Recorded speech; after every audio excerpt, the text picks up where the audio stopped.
এবং এখনো পর্যন্ত আমার পরিচিত অন্তত ৭-৮ জন আছে যারা যাত্রাকে কেন্দ্র করেই বেঁচে আছে। যেমন মনে করুন এই মুহূর্তে নাটকের ১ নম্বর শিল্পী দেবশঙ্কর হালদারের বাবার নাম হচ্ছে অভয় হালদার।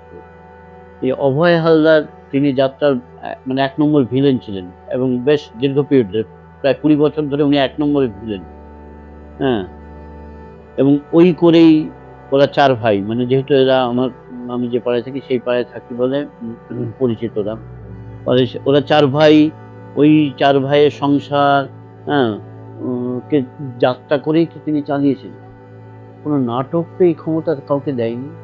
আমি আমার পুরো সংসারটা নাটক করে চালাবো, এর কারণ কি? সমু মিত্রও পারেননি। উৎপল দত্তও পারেননি। আমাদের যে বাংলা প্রফেশনাল থিয়েটার ছিল সেখানে সম্ভব ছিল। হ্যাঁ, ওইটা তো প্রফেশনাল শব্দটা আপনি যুক্ত করুন। তা এবং সেটা যে সম্ভব নয় তার জন্য সেটা উঠে গেল। তারা কিন্তু দীর্ঘ বছর ধরে সেটা ছিল। দীর্ঘদিন ছিল। ছিল, দীর্ঘদিন ছিল এটাও হয়তো অনেকটা সত্যি। কিন্তু সেখানে তো বিনোদনটা ভয়ংকরভাবে বেশি ছিল। কিন্তু নাটকের কথা তো বিনোদন নিয়েই শুধু বলে না। আমার এই সমাজে তাহলে এই পয়েন্টটা ধরে বলি, এই যে বলে না, শুধু বিনোদনের কথা বলে না, মেসেজ দিতে হবে কোনো সমাজকে, উত্তরণের কোনো মেসেজ দিতে হবে। এই জিনিসটাই কি ওই যে যেটা একটু আগে বললেন, যাত্রা করে সে সংসারটা চালায়,